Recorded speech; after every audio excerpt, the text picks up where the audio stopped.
This is a quick video on how to use the right hand rule number 1 and 2.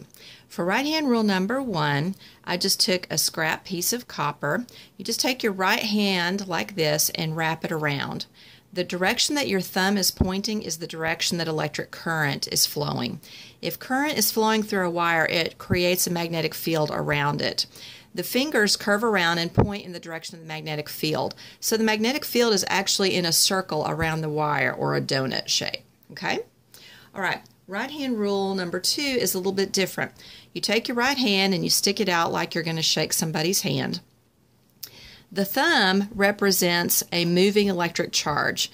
If the electric charge is not moving, it doesn't create a magnetic field, so it has to be moving. The thumb can represent a positively charged proton or a negatively charged electron. The fingers all point in the direction of the magnetic field. The palm of the hand shows the direction of the magnetic force, but it only works for positively charged protons. We'll talk about electrons in a minute. You'll notice that the direction that the charge is moving is perpendicular to the magnetic field. That's a 90-degree angle. You'll also notice, if you can imagine, that the force which comes out of the palm of the hand would also be at a 90-degree angle to both the direction that the charge is moving and the magnetic field. So the direction that the charge is moving, the magnetic field, and the magnetic force coming out of the palm are all perpendicular to each other. Okay? Remember, I was telling you that the palm is only good for positive charges. The easy way to remember that, palm and positive and proton all start with the letter P. So if you can remember that, then you can remember that we use the back of the hand to represent negative charges. Okay? Let's do a couple of example problems on your study guide. This is number 6 and 7. Let's do number 7 first. Okay? All right, I've got a picture of a compass right here.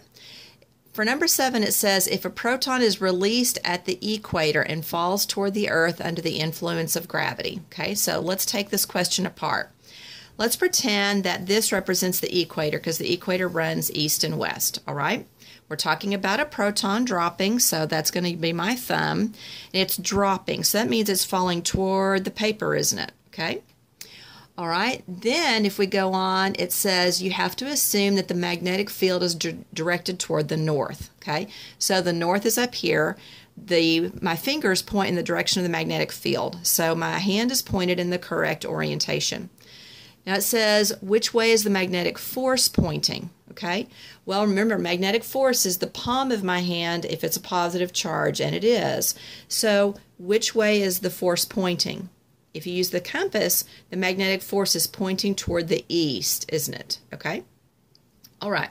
Now, what if we have an electron? Okay, it's a slightly different ball game. Let's look at question number 6. It says that an electron is traveling up the page. Okay? Well, which direction is up the page? It's north, right? Okay, so I know that my thumb is going to be pointing north. I just don't know about any of the rest of my hand. Okay, we'll find out. Okay, now it says then the magnetic field is directed from right to left across the page. Okay, so that would be going from east to west, right? That's right to left.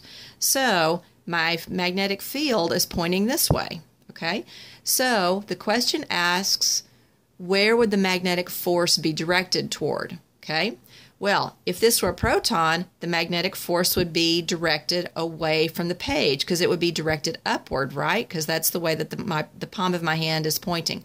But we're talking about an electron, aren't we? Okay, it's the back of the hand. So which way is the back of my hand facing? Toward the page. Okay, so now you should be able to use right hand rule number 1 and 2 to make some predictions on the test. Thanks for watching.